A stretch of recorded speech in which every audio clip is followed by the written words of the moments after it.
German football. Let's go. Some good soccer here, huh? Yes! I said some good soccer here, huh? They're playing good. It's not soccer, it's football.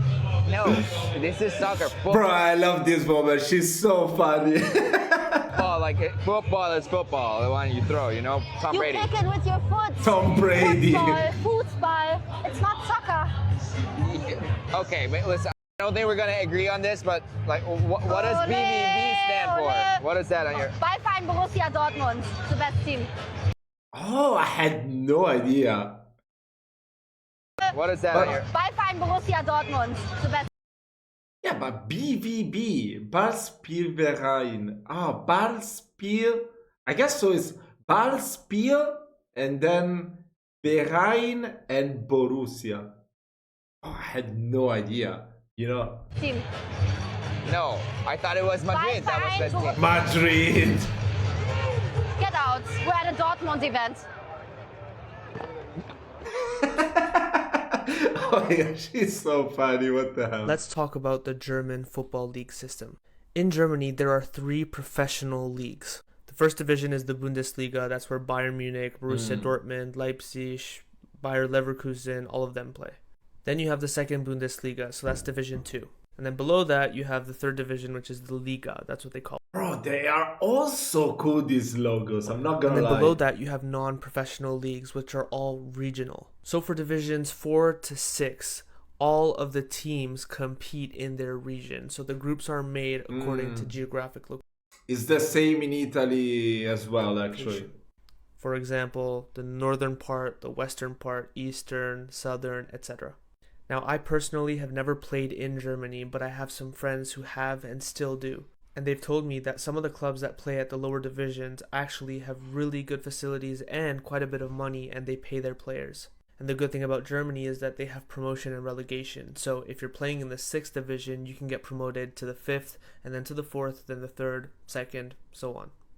Germany is one of the most developed countries when it comes to football, so it's definitely a good option to consider if you are looking to move abroad or go to Europe.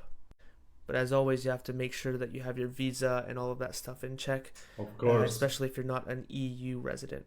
Let's talk about the... That was so interesting. I had no idea about the German football leagues. Wow. It's very similar to Italy. I'm guessing it's very similar throughout all Europe, right? In Europe, the game ends at like 3 a.m., but they're making inroads, I guess. What the hell? What game ends at 3 a.m.? I've never seen... I mean, the latest you will see a game end will be maybe at midnight or midnight 30 if it ends at penalties. But yeah, 3 a.m., that's insane. They have games scheduled in Australia, Madrid, they played in London, and in Germany, they're even getting into the subtleties of the game. This is a German television sports show explaining the phenomenon known as the tush push. Das ist jetzt der Tuschpush, ja? Blue 80! Blue 80! Bereit? Bereit? Set! Hat! What the hell is this? So. Versteht ihr? What is going Tuschpush on? ist, wenn der Offenspieler da hinten einfach wirklich am Po den Push macht. I couldn't have said it weirder myself. Okay, I don't get this video at all. Yeah, Why you gotta did explain nobody to tell me. me that in Germany, when there's a soccer game, aka Cancel! Cancel! Go away! Go away! Cancel! football game, people get crazy. AKA. What do you mean people go crazy? Do you want to tell me that in the US, when there's a very important NFL game or baseball game, people don't go crazy? Come on. Come on. Wondering, well, why does it surprise you? Because Germans don't get gangster like that. But when it comes to these football games, soccer games, oh yeah, that's a whole different ball game. I remember I went to my first football game here, and I was thinking everybody's Finally. structured, nice, just like how my everyday life is here in Germany. I heard one man yell at this other team, and he said it like this: "Du bist Kartoffel mit Shawarma." No, but seriously, when What you go does to it a mean? game here in Germany, a soccer game, a football game, yeah, Germans get gangsta. And that is a for real thing. It's like a religion out here. To be honest, when you So go to one, normal. you need to have your fist up. Or, I don't know, take an old baguette. and knock somebody out with it because you know Come it's getting really on. hard after about 2 days. But I'm telling you, don't play around with Germans in their football, okay? Especially with this. There's like something going on right now. I've been watching it. It's like this Eurovision World Cup European, The hell? something like that. But don't mess around with Germany. Also, I hope Germany wins on Saturday. I'm rooting for my Gutens. What is she saying? I'm so confused. It's not only Germany, it's everywhere outside the US. But isn't it the same in the US as well? I've seen videos of fans going crazy during the NFL games or NBA. I don't know. They are still the most silent of all. Yeah, right. I don't believe that. England is the most silent of all. Yeah, right. England recorded the loudest in their first game. You should go to Italy during football matches and Germans will seem like angels. Yeah, I don't think that's true at all. What's soccer? Quick, what did she say? Anyone? You're a potato with, but no idea on the last words into maybe shawarma. What? Nah, the Dutch fans in Germany. Links not wrecked. Go watch a hockey game in Germany. Like Super Bowl or football for Americans, no? Yeah, anywhere outside the US. I don't understand it. Bro, that's so confusing. Whatever. These are the German twins of English clubs. So as an Englishman who loves German football, the other night I had a thought. What English clubs have German clubs that are very, very similar to them? And these are 4 that I thought of. So the first one that came to my head was Berlin's Hertha BSC and West Ham United. Firstly, both clubs are huge clubs with massive attendances that both play in the capital. And whilst both being massive clubs, neither Hertha or West Ham have really seen that much success in their history. As well as that, Hertha and West Ham have both been partial to poor transfer and poor off-the-pitch decisions. And both playing stadiums with running tracks, keeping fans far away from the pitch, and both West Ham and Hertha stadiums are both... I remember when Juventus still was playing in the stadium with the running tracks. Oh my god, it was so bad. I remember the first time I went to the Juventus stadium, was mind-blowing to see everything so close to you. Yeah, the running tracks should be abolished from football fields. Both seen by both fan bases as not their proper home. My second twin is Aston Villa and Hamburger SV. Villa and HSV are the biggest club in the nation's second biggest city. HSV and Villa were both really successful in the 70s and 80s and both have won the European Cup. But despite that, both sides have spent time in the second division. I've heard a story about when Aston Villa won the Champions League, that they went with the cup in a pub to celebrate all the players, the coach, and random people in this pub. And then there was this guy that just stole the cup and ran away. And after like 1 hour or so, he was super drunk. He just decided to return because, I mean, where are you gonna go with the cup? That was so funny that time that I watched a video explaining that story. Which are leagues that they are both way too big for. I think if you compare current HSV to Villa from around 2018-2019, I think it's almost a perfect comparison. And my last one is a bit of a double whammy. So I've got Borussia Dortmund and Newcastle alongside Schalke and Sunderland. So for starters, Newcastle and Dortmund are 2 of the biggest clubs in their countries. They come from cities that are both a similar size that have industrial history. They both have massive die-hard fan bases, cool, as well as actually. 2 hugely iconic... I really want to see some other videos of someone comparing Italian teams with German teams or other countries here. That's such a cool concept. iconic stadiums. To be fair, Dortmund have seen more success in the past, but I'd say right now, Newcastle and Dortmund in their leagues are both on a similar footing. And then on the other side, I've got Schalke and Sunderland.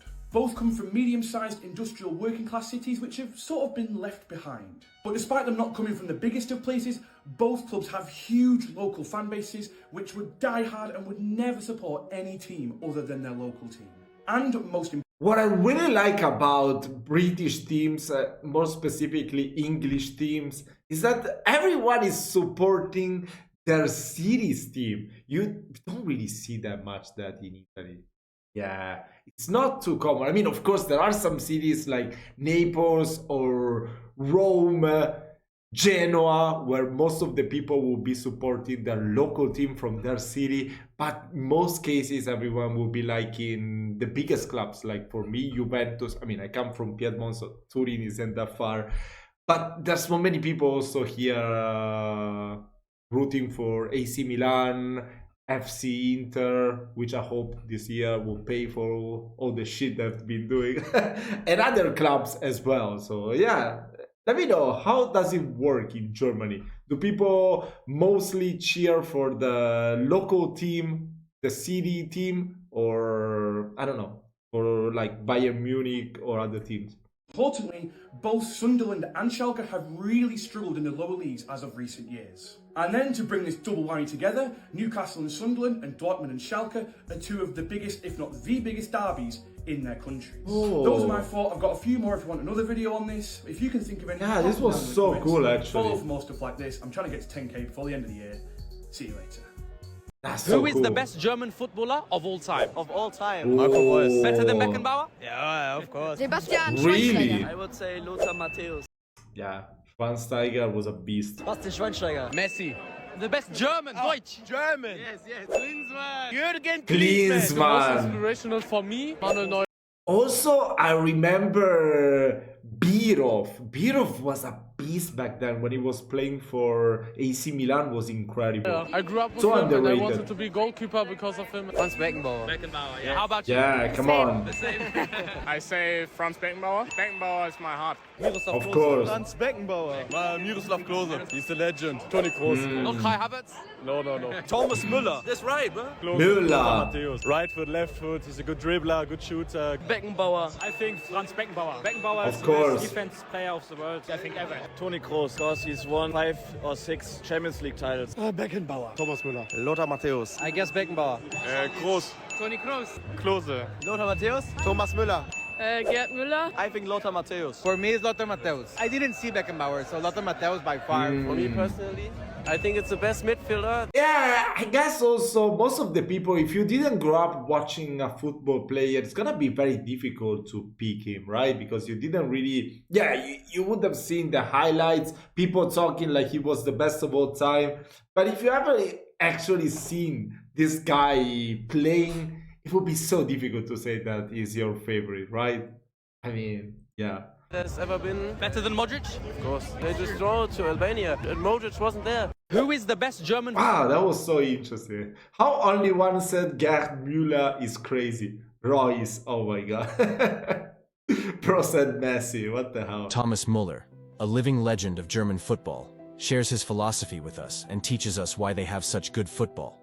In Germany, we don't believe in superstars. We are taught from an early age to play as a team, not to shine alone. That's why you won't see many German Bro. What the hell? Oh my god. Bro, I want to win the Bundesliga just to have this beer. players winning a Ballon d'Or. But it's also why you'll see 4 stars on our shirt.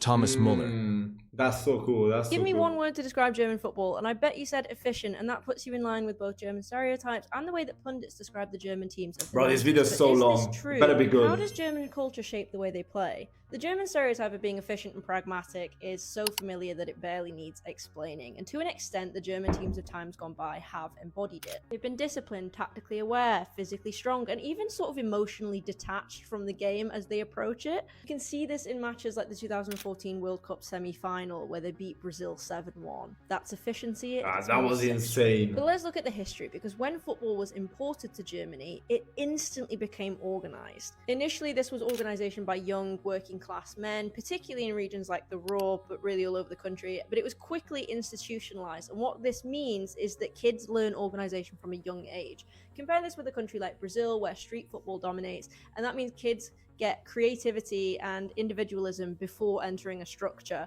whereas in Germany, kids are in the youth setup early, so they sort of internalize that organization from a young age. This doesn't really explain why Germany itself became so obsessed with organization.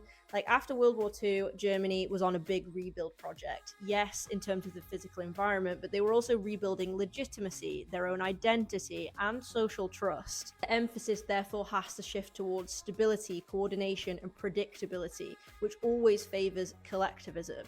Football can become a part of that wider cultural logic, and essentially what German football does is it consistently tries to take something chaotic, i.e. the game of football, and make it controllable. In 1954, West Germany surprisingly won the World Cup in the Miracle of Bern, and they beat Hungary, who were an exceptional side at that time. And they massively influenced European football. Their win symbolized Hungary was so good back then. All you need to do is create a system that challenges the status quo and treats it as sort of a logic problem to break down the dominant system at the time. And you can see that they did this again in the 2010s. They were sort of taking inspiration from Spain and then building on it. Essentially, German football is not defined by order because it lacks creativity. It's defined by order because order is the medium through which creativity is allowed to exist. Now, since the 2010s, Germany invented another transitional phase, and this is where things become a little bit more uncertain for the current German national side. Recent tournament performances have shown a team... Yeah, you gotta really admire that German football has always been super great, and yeah, there was sometimes that of course they didn't get too good, but in World Cup Germany always at least reaches the quarterfinal. That is so impressive, and so many times also the semifinals, both in Euro Cup and World Cup. Me coming from Italy, it used to be like that when I was little, but now it's terrible. Oh my god, I don't know what the hell is going on. Too much mafia. Yeah, come on. Still understands So crazy. systems, but doesn't quite have that same clarity in breaking games open. At the same time, youth development programs are creating more technically gifted, versatile players. Throughout this series, we'll get deeper into how migration patterns and modern politics are changing the way that countries play, including Germany. Either way, when people describe German football as efficient, it misses the deeper point. They are efficient, yes, but not necessarily in this like robotic playing style that many people seem to think exists. Instead, it's more of an efficiency at approaching tactics logically. And next I'm going to cover the Netherlands, so stay tuned. Wow. I want to hear how she talks about Italian football. It will be so... No, I don't want to hear. Oh, Greatest German footballer of all time. Woo! That's a big one. All right, so everyone would go for Beckenbauer. I didn't see him play. I would go probably. At least he's being honest. At least he's being honest. I would definitely say Birov. Nobody said Birov. But being an Italian, I still remember, bro, he was a beast. Say Lothar Matthäus or Sammer, because I did like that. Sammer. Oh my god. In that Borussia Dortmund team, he was the man. Yeah, Didn't he also won Ballon d'Or when Borussia Dortmund beat Juventus in the Champions League final? It's close for me, but I'm gonna Lothar Matthäus. Yeah, gotta be in it. Yeah, Lothar. Yeah. Mesut Ozil. I was a huge fan of him when he supported Arsenal. For me, Lothar Matthäus. The Coupe du Monde, I think, is 1990. I didn't saw the Coupe, but I saw the after. Yeah, the highlights. I like him. Yeah. Lothar Matthäus, I like Sammer as well.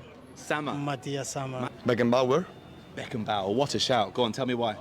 Because he's defender and I'm Italian, and then I love defender then. Yeah. Who is the greatest German footballer? Oh my god, yeah. Now Italy's defense sucks so This bad. German footballer destroyed his career because of alcohol in 0.1 seconds. Oh. Step 1, he started to play for the youth academy of 18. Wait, who is this? Florian Neuhaus. I have no idea who that is. Munich, the OG football club from Bavaria, where he showed some really good performances for them in the second Bundesliga, which obviously attracted some bigger clubs as well. So therefore, step 2, he moved to Fortuna Düsseldorf, also in the second Bundesliga, where he played just phenomenally, being one of the best players in that league. Therefore, he obviously was ready for the next step, which is step 3, move to Borussia Mönchengladbach in the Bundesliga, where you develop into one of the best center mids in the league, making over 200 games for them and even scoring 26 goals in over 7 years. You were so good that even Borussia Dortmund and Bayern Munich were interested in you, and even making some games for the German national team. Step 4, but in 24-25 season, you actually did not play that much, because you also had some arguments with your current manager, and that's why you landed on the bench most of the times, and therefore you obviously have been pissed. This led to step 5. Why is he saying you? I'm not him. I wish I was him. During vacation in Mallorca, there actually was a video which clearly showed you saying that your manager is the worst manager of all time. You also leaked your salary of 4 million euros, and that obviously had severe consequences, which are step 6. You get suspended for 1, 2, 3, for weeks. Of this German footballer destroys career. Oh, that's it. Okay, this video, yeah, I didn't like this. We must talk about how German clubs get robbed in European football. I mean, we all know Madrid against Bayern in 2017 was one of the biggest daylight robberies. Bro.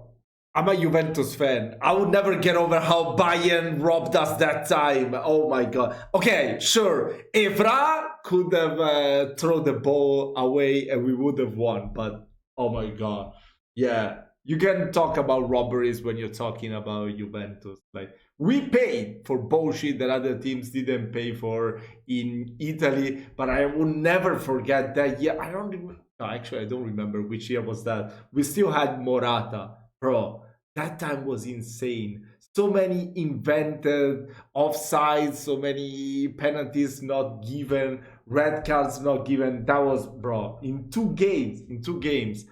Pep Guardiola was still the coach of Bayern Munich back then, bro. We would have won the Champions League that year if that time we wouldn't be robbed. So yeah, I totally understand that. Robberies in UCL history, but that's not even what I want to talk about. Because luckily, soon after, VAR was introduced, and that was going to change everything. Just not for German teams, sadly. Remember Dortmund? Yeah, not even for Juventus. Against Man City 2021 when they ruled off a clear goal from Jude Bellingham that later made Dortmund lose the tie. But I mean, come on, it can happen. Sure, but I've also got more than a handful just from the last 2 years. Dortmund against Chelsea 2023 where only a dodgy repeated penalty made Chelsea advance. Madrid against Leipzig 2024 where a clear goal from Šeško that would have knocked Madrid out was called off for a non-existent offside. Really? Where even Toni Kroos himself later admitted it was an obvious goal. Bayern Arsenal 2024 where Gabriel literally picked up the ball with his hands in his own box. Not a penalty. I mean, that was kind of hilarious because Bayern still advanced. But then same season, Bayern against Madrid 2024 where the ref blew his whistle too early and ruined a last-minute equalizer from Matthijs de Ligt. It's not only in club football though. The most blatant one was Germany against Spain in the Euros. I mean, Marco Correa, we don't even have to talk about that one, right? UEFA later admitted they made a clear mistake. Well, that little mistake literally decided the Euros. And now Bayern against Inter where Lautaro... Now you feel my pain. Bro. This year, there's no way that they're not going to pay for everything that they've been doing. Come on. Thank God PSG give them a little bit, of a taste of the bullshit that they're up to. Oh my God, bro. Ah, my God, yeah. In Italy, we have a saying that Inter is always winning like a cardboard Scudetto, the league. It's not a real one. It's like a cardboard one, bro. Oh my God. Yeah. You see Inter dominating in Italy. Yeah. You should imagine how they do that. Martinez scored the decisive goal using his hand in the build-up, which in an attack is always the foul according to the rulebook. Well, not here. And that's only the tip of the iceberg. Look, I'm not someone who screams, ref is paid. That's populist bullshit. Not what I want to say here. Bro, that's true though. It's true though. Actually, there are so many. If you check out Italian news, you will see that there's the referee's designer, Rocky, that is he actually set up many games to be, how to say, that he chose the referees, the best ones, for the ones that were more, I don't know how to talk, bro.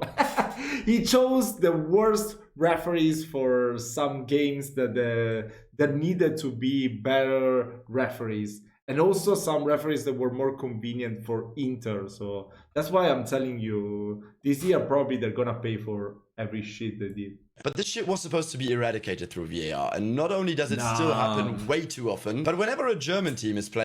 No, bro. No, I'm telling you, VAR is just making everything worse. Oh my God. Like, so many times for Juventus, they will invalidate goals because there's an offside by a fucking inch of their shoes. Like, how is that gonna affect the whole thing? It doesn't make any sense. Sometimes they will say it's offside when there's the other player because they can't see it in the frame, bro. It's so useless, VAR. What the hell? It's the most useless thing of all time. It takes out all the fun. it still gives so much room for mistakes. It's done like shit, VAR. It should be implemented or just removed. To me, it doesn't make any sense whatsoever. Or it should just be used for some very important decisions like a penalty or offsides. That's it, bro. So, I don't know. Yeah, I'm not a fan of VAR, if I have to be honest. So yeah, thank you so much for watching this video. I hope you've enjoyed my reaction to German football. If you want me to make more, all you gotta do is just tell me and I will try my best to bring you more reaction videos very soon. Ciao, ciao.